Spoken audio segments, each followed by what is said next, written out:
함께 신앙 고백하겠습니다. 전능하사 천지를 만드신 하나님 아버지를 내가 믿사오며 그 외아들 우리 주 예수 그리스도를 믿사오니 이는 성령으로 잉태하사 동정녀 마리아에게 나시고 본디오 빌라도에게 고난을 받으사 십자가에 못 박혀 죽으시고 장사한 지 사흘 만에 죽은 자 가운데서 다시 살아나시며 하늘에 오르사 전능하신 하나님 우편에 앉아 계시다가 저리로서 산자와 죽은 자를 심판하러 오시리라. 성령을 믿사오며 거룩한 공회와 성도가 서로 교통하는 것과 죄를 사하여 주시는 것과 몸이 다시 사는 것과 영원히 사는 것을 믿사옵나이다. 아멘. 함께 찬송가 446장 찬송하시겠습니다. 446장입니다. 1장 9절부터 16절까지의 말씀입니다. 요한계시록 1장 9절부터 16절까지 말씀, 저와 여러분이 한 절씩 교독하시고 16절은 함께 읽겠습니다. 나 요한은 너희의 형제요 예수의 환난과 나라의 참음에 동참하는 자라. 하나님의 말씀과 예수를 증언하였으므로 말미암아 밤모라 하는 섬에 있었더니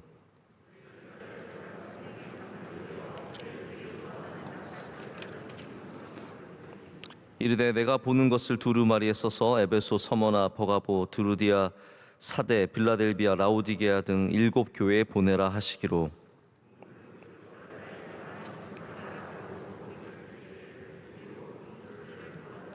촛대 사이에 인자 같은 이가 발에 끌리는 옷을 입고 가슴에 금띠를 띠고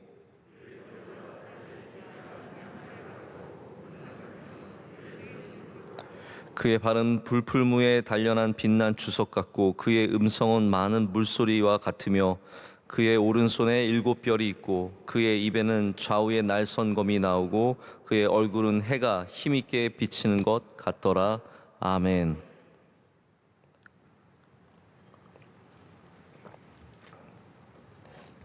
오늘 요한계시록 1장의 말씀을 통해서 성령에 감동된 사람이라는 제목으로 하나님 말씀 전하겠습니다.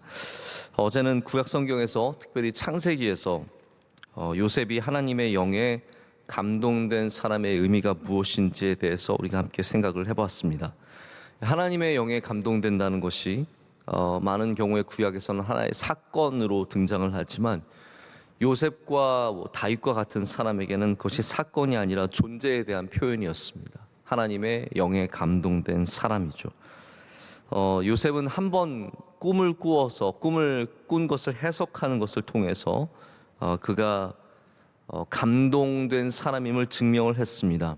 그가 지혜가 있고 명철이 있는 사람, 그렇지만 그것을 넘어서서 그의 삶의 양식이, 그가 살아가는 모든 모습들이 하나님의 영에 감동하심을 받은 사람인 것을 보였습니다. 그래서 우리도 요셉처럼 이 땅에서 살아가면서 하나님의 영에 감동된 사람들로서 오늘도 내일도 한결같이 하나님께 영광을 올려드리며 지혜와 명철을 갖고 이 세상에서도 쓰임받고 칭찬받는 사람들이 되었으면 좋겠다라고 어제 말씀을 드렸습니다.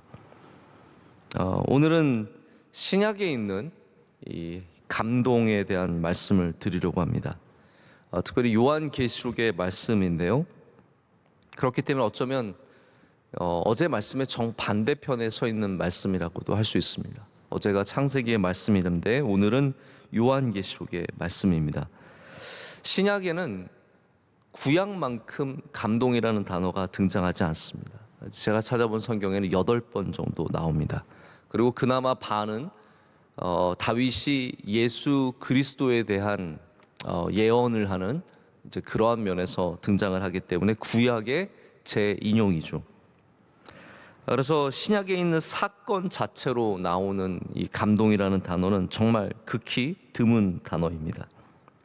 근데 창세기의 감동과 이 요한계시록의 감동은 전혀 다른 반대의 상황 속에 있습니다.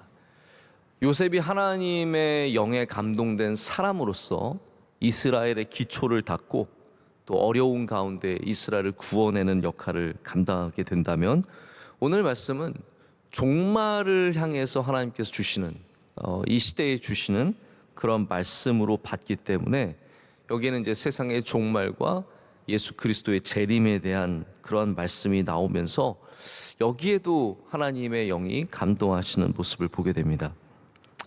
이걸 다르게 표현하자면 우리가 하는 일들 가운데 첫 발걸음에도 하나님의 감동하심이 필요하고 마지막에도 하나님의 감동하심이 필요하다는 겁니다. 할렐루야. 감동받는 사람들이 감동을 받을 줄 아는 사람들, 이것이 무슨 우리가 감정의 감동을 말하는 것이 아니라 하나님의 영의 감동을 받을 줄 아는 사람들이 하나님께 쓰임 받을 수 있습니다. 하나님 말씀하셔도 단 하나 움직이는 것이 없고, 이 감동이라는 단어가 영어 성경에는 이제 움직인다, move라는 단어로 많이 나오거든요.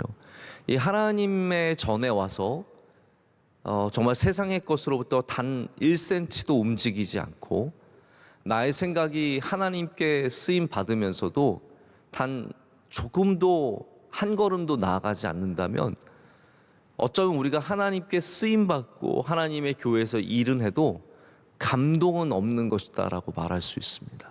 우리가 감동받는 주의 종들이 되기 위해서는 우리 안에 움직이는 것이 많이 있어야 합니다. 하나님의 말씀이 울릴 때, 우리가 기도할 때, 예배할 때 우리 심령 가운데 움직이는 것이 있어야 된다는 것이죠.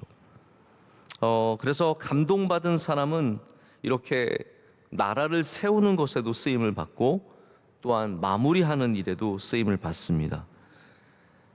특별히 우리가 어떤 일을 마무리할 때 마지막에 우리의 그냥 힘과 능력으로 맺는 것이 아니라 하나님이 주시는 감동함에 귀를 기울일 때 거기에 은혜가 있게 될 줄로 믿습니다. 제가 우리 교회를 봐도 우리 교회를 시작하는데 성령의 감동하심이 있었고, 교회를 세워가는 과정 속에 성령의 감동하심이 있었고, 교회를 바꾸어 가는데도 성령님의 감동이 있다는 고백을 하게 됩니다. 이렇게 감동받은 사람들이 함께 주님을 섬기며 주님께서 맡겨주신 일들을 감당하며 하나님께 영광 돌리는 그런 바로 그곳이 교회라고 할 수 있습니다. 감동의 주체, 감동을 주시는 분은 하나님이십니다. 이거는 절대로 변치 않습니다. 우리는 다른 것에 너무 많은 감동을 받을 필요가 없습니다. 감동을 주시는 하나님께 감동을 받아야 되지만, 감동을 받는 사람은 정말 여러 종류의 사람들이 있다는 것을 성경이 보여줍니다. 자, 에스라서를 예를 들자면, 에스라서의 기초에도 하나님께서 감동하시는 장면이 있는데요. 느헤미야도 하나님께 이제 감동을 받고 성벽 재건을 위해서 가지 않습니까? 근데 에스라서 처음 열리는 장면을 보면 1장 1절에 고레스에 대한 이야기가 나옵니다. 여러분 아시다시피 이제 고레스는 이방의 왕으로서 하나님 백성들을 살리고 해방하고 성전을 건축하는 일에 가장 중요한 인물 중에 하나가 됩니다. 근데 거기에 어떻게 되어 있냐면 고레스가 하나님의 영의 감동을 받고 해요. 그래서 예루살렘의 성전의 길을, 건축의 길을 열어주게 됩니다. 우리는 저 사람이 전혀 이방인으로서 가능성이 없어 보이지만 하나님에게는 다 가능성이 있는 겁니다. 하나님께서 마음을 움직이시면 고레스도 움직일 수도 있는 것이고 누구든 움직일 수 있는 거죠. 근데 왕만 움직이는 게 절대로 아닙니다. 하나님 성전을 건축하는 일에 얼마나 다양한 사람들이 필요합니까? 그래서 1장 5절을 보면 이렇게 말씀이 나와요. 이에 유다와 베냐민 족장들과 제사장들과 레위 사람들과 그 마음이 하나님께 감동을 받고 올라가서 예루살렘 성전에 여호와의 성전을 건축하고자 하는 자가 다 일어나니라고 되어 있어요. 그러니까 여기는 구별받은 사람들, 레위인도 있고 제사장들도 있고, 특별히 족속들 가운데서도 유다와 베냐민, 아주 특별한 이 족속들. 베냐민은 아시다시피 사울의 족속이고 또 유다는 다윗의 지파인데요. 이렇게 중요한 사람들 뿐만 아니라 여호와의 성전을 건축하는 자 모두가 하나님의 영에 감동함을 받고 나아가게 되는 겁니다. 그럼 그런 면에서는 제가 이런 생각도 해보게 되거든요. 교회가 목사 하나 감동받는다고 다 해결되는 문제는 아닌 것 같습니다. 우리 모두가, 할렐루야, 주님의 성전을 세워가는 모두가 하나님의 감동하심을 받고 일어설 때 거기에 놀라운 하나님의 역사가 있게 되는 줄로 믿습니다. 그래서 각각 전혀 다른 분야를 일하고 있지만 우리 모두에게는 공통적으로 하나님의 영의 감동하심이 필요하다라는 겁니다. 나는 이 사람과 함께 일하니까 일하는 게 아니라 나도 하나님께 감동되었기 때문에 일하는 것이고, 나는 저 사람 편이니까 저 사람과 함께 일하겠다가 아니라 나도 하나님의 영에 감동되었기 때문에 함께 일할 수 있어야 하는 것, 그것이 바로 교회라고 말할 수 있습니다. 여러분, 팀이 있는데 공격수만 있는 팀이 있습니까? 부자 구단이 공격수가 중요하다고 공격수만 삽니까? 아니잖아요. 수비수 당연히 있어야 되는 것이고, 중간을 허리를 책임지는 미드필더가 있어야 되는 겁니다. 투수가 좋다고 다 투수만 할 수 있는 게 아니죠. 누군가는 볼을 받아줘야 되고, 누군가는 수비를 해야 되고, 누군가는 굳은 일들을, 다른 일들을 해야 된다는 겁니다. 요즘에 손흥민이 좋아서 손흥민이 또 골 넣었잖아요. 참 기특하지 않습니까? 제가 그날 12시 반에, 주일날 밤 12시 반이니까 이제 월요일 새벽 12시 반인데, 이걸 봐야 되나 말아야 되나, 하지만 성령의 감동하심이 있어서 전반전만 보자. 주일 밤이니까 하나님 용서해 주시겠죠. 제가 전반전만 봤는데, 저는 골은 못 봤죠. 그래서 후반전에 골을 넣었으니까. 근데 제가 좋았던 건 뭐냐면, 저는 원래 손흥민이 불교 신자인 줄 알았어요. 근데 경기 시작하기 전에 하프라인에 서서 볼을 먼저 차잖아요. 손흥민이 먼저 차요. 그것도 멋있어요. 손흥민이 먼저 차는데 딱 두 손 모으고 기도하고 있어요. 기도하고 있어요. 딱 시작을 하더라고요. 근데 여러분, 손흥민이 공격수라서 얼마나 요즘 어린아이들이 다 손흥민 같이 되고 싶어요. 그러나 다 공격수만 되면 우리나라 축구는 망하는 겁니다. 우리나라 축구가 손흥민만 다 바라보고 공격수가 되면 망하는 거죠. 하나님이 주시는 감동함으로 일해야지, 다 저 사람이 위대하다고, 저 사람이 좋다고, 저 포지션이 좋다고 그것만 따라갈 수는 없다는 거죠. 제가 저희 교회에서도 우리 교육자들과 종종 축구를 해본 적이 있습니다. 근데 제가 축구를 하면, 제가 담임 목사라고 저를 자꾸 최전방 공격수로 세워줘요. 골 넣으라고. 뭐 그렇게 열심히 막으면서 골 넣으라고 최전방 공격수로 세워준 것도 뭡니까? 세워놓고 얼마나 막는지 몰라요. 절대로 우리 전도사들, 목사들이 저를 길을 열어주지 않아요. 와서 엄청나게 세게 막습니다. 근데 저는 최전방 공격수가 제 스타일이 아니에요. 거기에 선다고 제가 좋아하는 게 아닙니다. 저는 오히려 하다가 미드필더로 내려와서 공 뿌려주는 게 훨씬 더 재미있고, 그게 훨씬 더 저에게 맞아요. 제가 더 잘할 수 있는 분야가 다르다는 거예요. 우리의 손에 들려있는 도구는 다 다른 겁니다. 할렐루야. 내가 서 있는 자리는 다 다른 거죠. 그러나 우리에게 똑같이 필요한 것이 있는데, 그것이 바로 하나님의 영에 감동되는 것입니다. 그것이 하나님께서 우리에게 요구하시는 부분이세요. 너는 이걸 해라.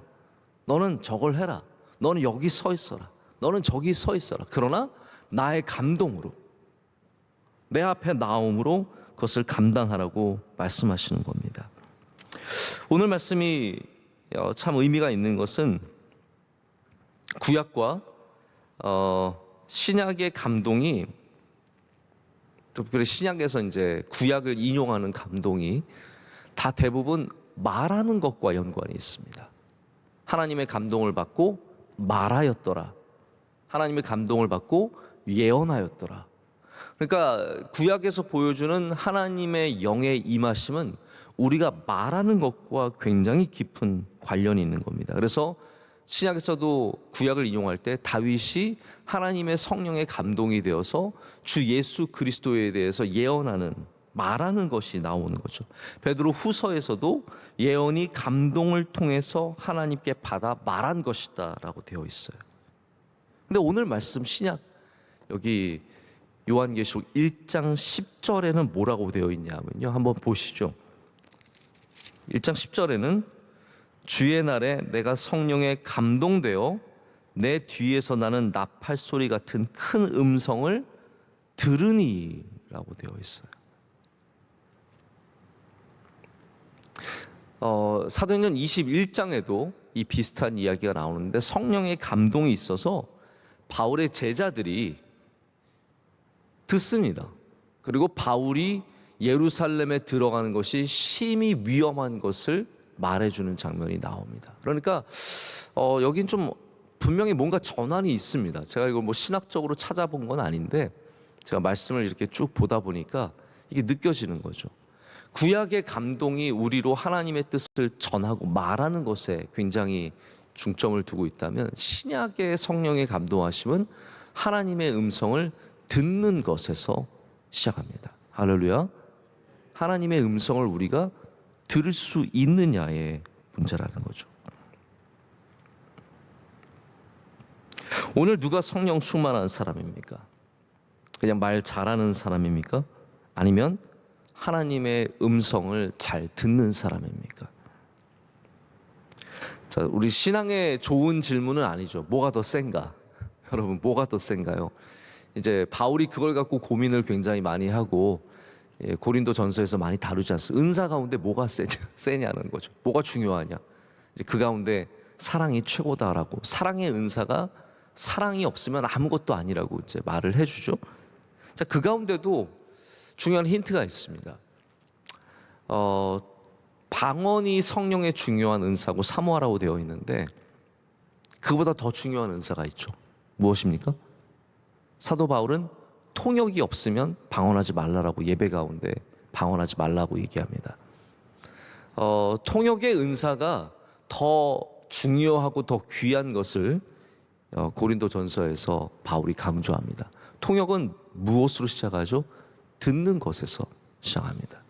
그러니까 성령의 은사 가운데도 우리는 말하는 것보다 듣는 것이 더 중요하다는 것을 알게 되거든요. 제가 통역을 해보면 제일 어려울 때가 언제냐면 단어를 못 알아들을 때도 좀 당황스럽죠. 근데 그거는 문맥상에서 웬만하면 뭐 거의 다 이제 유추해낼 수 있는 단어들이고 그렇게 모르는 단어가 그렇게 많이 나오진 않습니다. 근데 제일 힘든 건 뭐냐면 소리가 안 들릴 때예요. 스피커 소리가 뭔가 좀 이렇게 앞에 둘이 서 있으면 안 들릴 때가 있거든요. 잘 안 들려서 어려울 때가 있습니다. 또 액센트가 익숙하지 않아가지고 이분의 목소리가 잘 안 들릴, 소리 그 발음이 잘 안 들릴 때가 있어요. 제가 통역하면서 제일 어려웠던 분이, 기억나는 분이 전 프린스턴의 총장이셨던 이안 토렌스 박사님이세요. 이분은 스코틀랜드 출신이세요. 액센트가 달라요. God has said 이러면서 이렇게 말씀하시죠. 이게 무슨 소린가 하게 되고, 이분 또 목소리도 작으세요. 굉장히 작게 말씀하세요. 얼마나 이 통역이라는 게 귀를 기울이지 않으면 할 수 없는, 여러분, 우리의 성령의 충만함에서 가장 중요한 게 뭐냐면 하나님께 귀를 기울이는 것입니다. 주님의 목소리에 때로는 작게 말씀하시고 때로는 크게 말씀하시고 우리의 삶의 모든 자리에서 말씀하시는 하나님의 목소리에 귀를 기울이는 사람이 정말로 하나님의 영에 감동된 사람이라는 것이죠. 그래서 우리가 다시 말씀드리자면 창세기도 요셉도 한 나라를 세우는 가운데 성령의 감동하심이 필요했고, 여기 이 종말의 시대에 살아가는 우리들에게 또 성령의 감동하심이 필요하다는 이 말씀을 드렸는데, 우리 이 모든 것을 위해서 우리가 하나님의 목소리에 귀를 기울여야 한다는 사실을 다시 한번 여러분께 강조를 드리고 싶은 겁니다.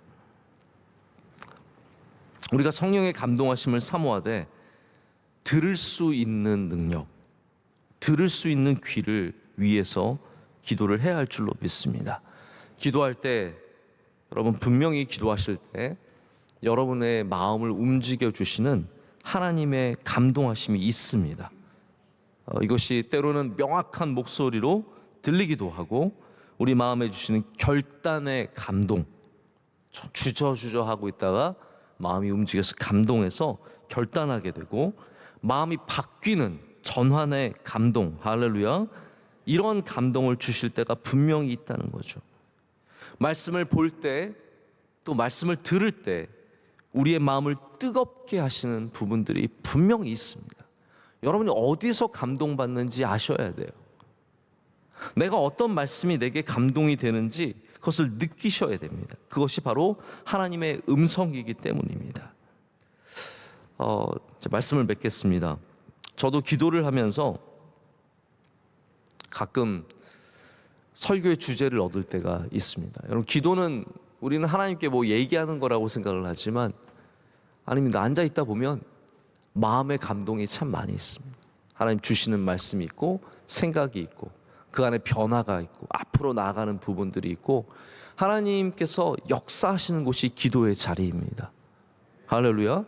우리가 기도할 때 하나님께서 분명히 여러분에게 감동을 주시고 여러분의 마음을 움직여 주시고, 오늘도 우리가 바라기는 주님의 음성을 구하는, 주님 듣기 원합니다. 나팔 소리처럼 큰 소리로 말하여 주시옵소서. 그럴 때 하나님께서 우리에게 말씀하시고 역사하실 줄로 믿습니다. 이번 9월 특별 새벽 집회에도 우리 모두가 은혜를 사모하면서 나아갈 때 하나님께서 우리에게 말씀하실 줄로 믿습니다. 감동하실 줄로 믿습니다. 그 힘으로 나아갈 때 우리는 절대로 이 세상에서 지는 사람들이 아니라 승리하는 사람들이 되며 요셉같이, 요한처럼 하나님께 쓰임받고 하나님의 나라를 세워가는 주의 백성들이 다 될 줄로 믿습니다. 함께 기도하시겠습니다. 크고 놀라우신 하나님 아버지, 감사합니다. 오늘 주님의 말씀에 귀를 기울이게 하시고 은혜를 사모하는 마음으로 예배드리게 하심을 감사합니다. 주님, 오늘도 우리에게 주의 영으로 감동하여 주시옵소서. 메마른 이 마음에, 움직이지 않는 이 마음에, 그 어떤 것도 감동받지 못하는 이 마음에 주님 오셔서 말씀하여 주시고 우리의 마음이 뜨거워지게 하시며 움직이게 하시며 앞으로 나아가게 하시며 넘어서게 하시며 주님을 따라가게 하여 주시옵소서. 우리 모두가 성령의 충만함을 얻어서 하나님의 음성을 듣는 놀라운 은혜가 있을 줄로 믿습니다. 하나님 아버지, 이 나라를 위해서 간구합니다. 주의 사랑하시는 대한민국 주의 오른팔로 붙잡아 주시오며 주의 그늘로 덮어 주셔서 이 어려운 때를 잘 지나가게 하시며 이 나라가 하나 되는 일에 힘쓰도록 주여 친히 역사하여 주시옵소서. 한국 교회 위에 은혜를 내려주시고 특별히 우리 명성교회와 함께하여 주시옵소서. 어려운 교회들이 많이 있습니다. 불쌍히 여겨 주시옵고 함께 힘을 모아 이 어려운 때를 지나갈 수 있도록 우리 모두 가운데 은혜를 베풀어 주시옵소서. 명성교회 수많은 선교지들과 주님께서 우리에게 맡겨주신 사역들 가운데 기름 부어 주시오며 함께 기도로 세워가도록 주님, 우리 모든 주의 사랑하는 백성들을 사용하시고 감동하여 주시옵소서. 사랑하는 원로 목사님, 강건함을 더하여 주시옵고 9월 특별 새벽 집회를 준비하실 때 성령의 감동하심을 주셔서 하나님 뜨거운 말씀으로 우리가 은혜를 사모하게 하여 주시옵소서. 준비하는 모든 준비위원들과 함께하여 주시옵소서. 교회 여름 행사들 잘 마치게 하심에 다시 한번 감사를 올려드립니다. 온라인 예배로 드렸지만 하나님 주님께서 뿌려주신 씨앗이 많은 열매를 맺도록 30배, 60배, 100배의 열매를 맺도록 하나님 우리 가운데 친히 역사하여 주시옵소서. 오늘도 기도하며 나가는 주의 사랑하는 성도들, 그 기도 가운데 응답하여 주시오며 하나님의 놀라운 역사가 일어나는 기적의 하루가 될 줄로 믿습니다. 예배를 섬기는 주님의 귀한 종들 한 분 한 분 기억하여 주시고 오늘 기도하신 집사님의 기도를 흠양하여 주시오며 그 삶 가운데 주님께서 성령의 충만한 은혜를 주실 줄로 믿습니다. 이 모든 것을 감사함으로 주님께 아뢰었고 우리 사랑하시는 예수 그리스도의 이름으로 기도드립니다. 아멘. 하늘에 계신 우리 아버지여, 이름이 거룩히 여김을 받으시오며 나라의 임하옵시며 뜻이 하늘에서 이루어진 것 같이 땅에서도 이루어지이다. 오늘날 우리에게 일용할 양식을 주옵시고 우리가 우리에게 죄 지은 자를 사하여 준 것 같이 우리의 죄를 사하여 주옵시고 우리를 시험에 들게 하지 마옵시고 다만 악에서 구하옵소서. 백의 나라와 권세와 영광이 아버지께 영원히 있사옵나이다. 아멘.